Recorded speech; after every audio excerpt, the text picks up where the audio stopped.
The entry is a cool entry.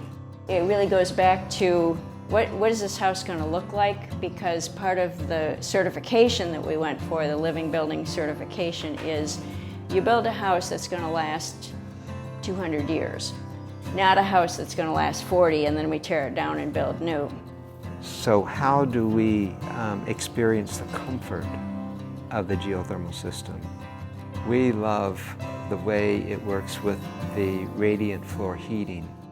Once we're into the real cold season, we switch everything over to the radiant floor heating component of the system, which means there's no air moving around the house. Once you bring it up to 70 degrees, it just stays there for the whole winter.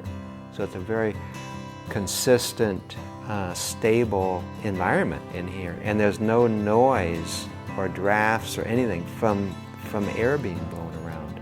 And we just love that part. It's quiet. It's just quiet, kind of like right now. You just hear the ticking of the clock. One of the secrets is the way the house is built as a very tight thermal envelope and very heavily insulated. For example, last week when we turned it on, the house felt much better within 10 minutes, and it felt great within 15 minutes. We are really about being good stewards of the environment. This whole project is about that, and building a home that will be standing 200 years from now, being used by multiple generations, and being viewed by literally thousands of people as an example of how to do green building. It's kind of like, of course, we would have a geothermal system at 400% efficiency compared to the high efficiency gas-fired furnaces available today at what, 96, 97% efficient versus 400% efficient, and also not at all dependent on fossil fuels. That's foundational to the whole thing and why we feel so comfortable with the geothermal system. It is the next technology for heating our homes, and if you live in the South, for cooling your homes in the future. And so the thing that really makes us comfortable is knowing that it's also good for the environment, that we get to be good stewards in that little way, kind of build a better world.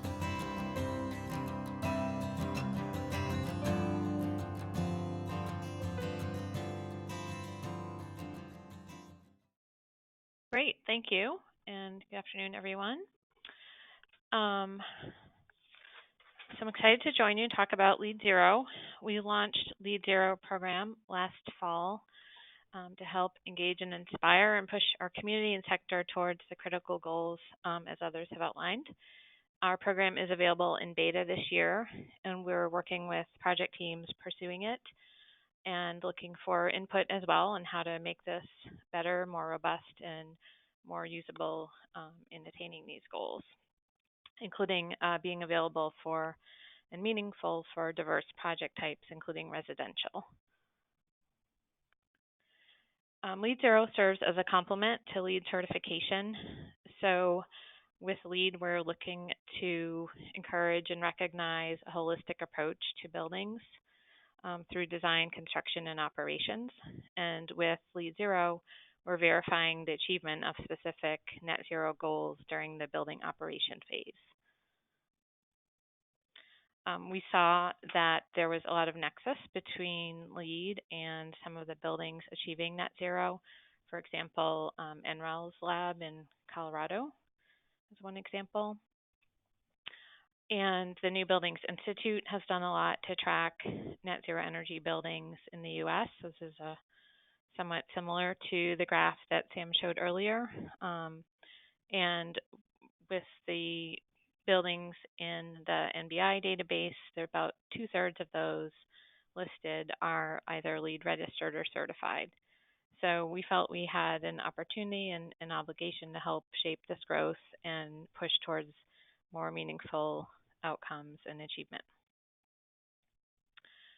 And here's just a screenshot of the NBI's database, and I'll note that we have recently entered a memorandum of understanding with NBI, and we'll be working together to enhance social equity, public health, and resilience associated with energy and and working together on zero energy and zero carbon building leadership and markets. So we have 4 distinct certifications in the LEED Zero program. Each of them is, as I said, focused on operations. So each one requires 12 months operating data. And it's a layer on top of an existing LEED certification. So a building could have been built a number of years ago and received a new construction certification, or it could be registered currently for LEED existing building operation maintenance. So those are the preconditions and having that 12 months data. LEED Zero Carbon recognizes buildings operating with net zero carbon emissions over the 12 months. LEED Zero Energy is for buildings achieving source energy use balance of 0 in the past year. LEED Zero Water recognizes buildings that achieve potable water use balance of 0. And LEED Zero Waste recognizes buildings achieving the True Zero Waste certification at the platinum level. So I'm going to focus today on the LEED Zero Carbon and LEED Zero Energy. So with LEED Zero Carbon, this is a transparent carbon accounting approach where we're looking at carbon caused by the building operation and carbon avoided. And so we're looking to offset those. With carbon caused, we are currently including energy used for the building as well as transportation associated with the building. In the future, we intend to add additional operational sources of carbon as well as an embodied carbon element. So those are will be in development.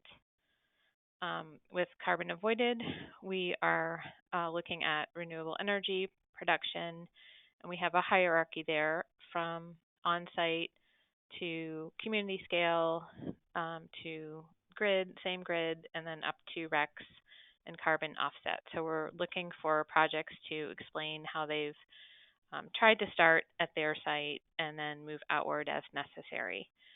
We do want to include all types of buildings, including larger buildings in urban environments that cannot provide all of their energy needs on site. So that's part of the thinking there.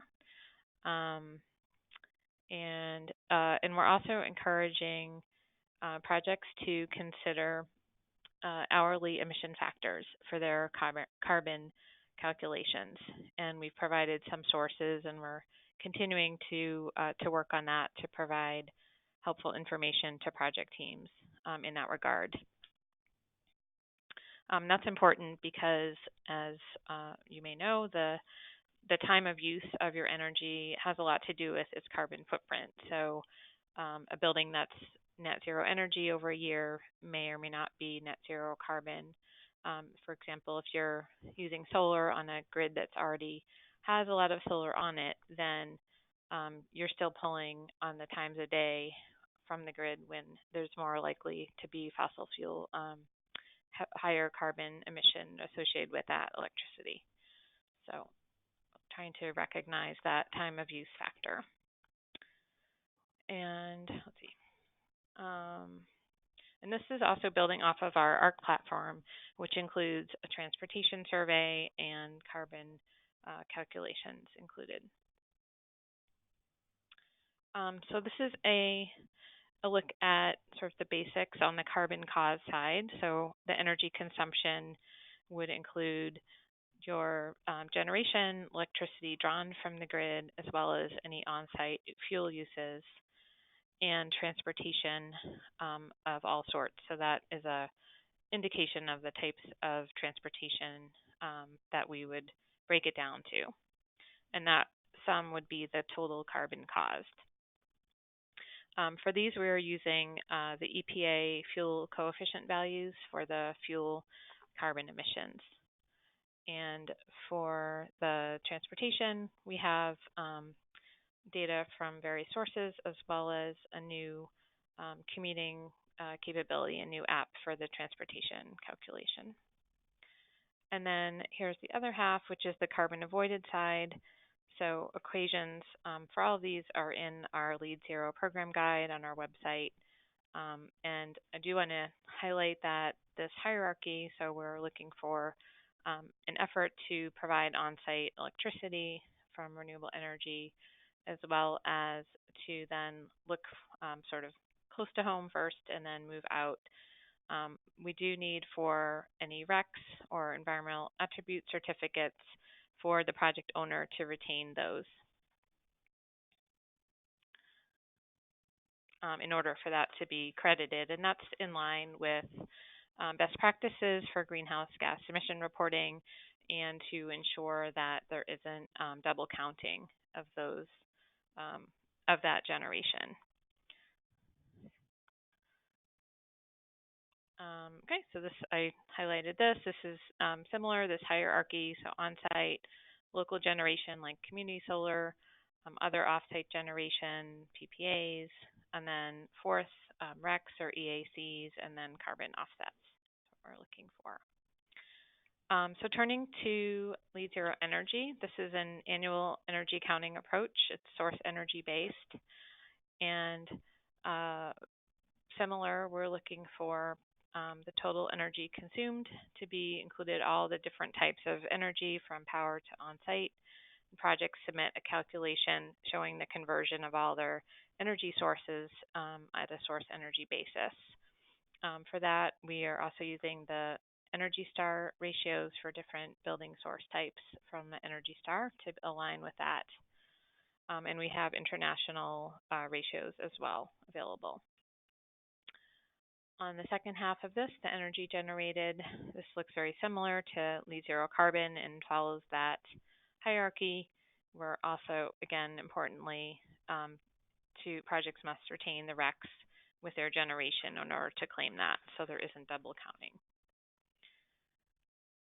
Some tips are just to remember that source basis for both energy consumed and renewable energy exports, the retention of the environmental attributes. I'll note that we have had a number of inquiries on single-family residential, and we are working on developing a more tailored program for single-family. Thus far, we have had interest from a number of commercial, some different types of commercial establishments. We have a school and offices certified thus far. We have a condo and a hotel also interested. So those are just to give a sense of the range. And if you do have a specific project, the best approach is to email netzero@usgbc.org so we can set you up with all the key materials from the beginning. This is the first LEED Zero Energy project, which is in Brazil. This was awarded the end of last year. They shared their performance data on the ARC platform, and it was a relatively straightforward certification. They had achieved LEED for new construction platinum. It's an all-electric project and has, as you can see, the PV, which produces more than it consumes on an annual basis. And it's a highly energy efficient building as well. And then Discovery School in Arlington, Virginia, also recently certified LEED Zero Energy. It's the first LEED Zero certified school. It has an EUI of 15.8 kilobtus per square foot per year.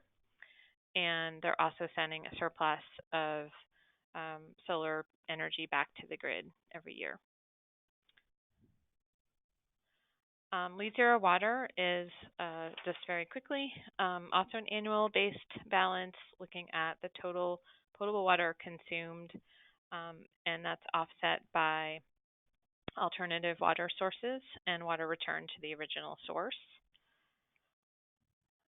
I'm going to skip that in the interest of time. And then, as I mentioned, LEED Zero Waste is essentially the same as achieving true zero waste at a platinum level. We have our program guide and other materials available on our website. We are using the ARC platform to facilitate energy performance data sharing, as well as providing benchmarking and analytics and some carbon calculations. Ultimately, we'll be building additional capabilities both into ARC and into the LEED Online platform for those of you that use that, just to make it easier and more seamless. We have pricing that's published on our website. The certification review lasts 3 years, and we have basically we have no registration fee. It's only for certification. We're inviting anyone to contact us who wants to take a look at where they might stand, and we're trying to work with people one-on-one in this beta phase. And then lastly, just I wanted to highlight for everyone the net zero carbon buildings commitment. Sam mentioned this, and this is a commitment platform that was launched at the Global Climate Action Summit in San Francisco last September. It has been pretty amazing to see the interest and the commitments that have come out of this. We have cities in the U.S. include LA, New York City, Portland, San Francisco, DC, Newburyport, San Jose, and Santa Monica.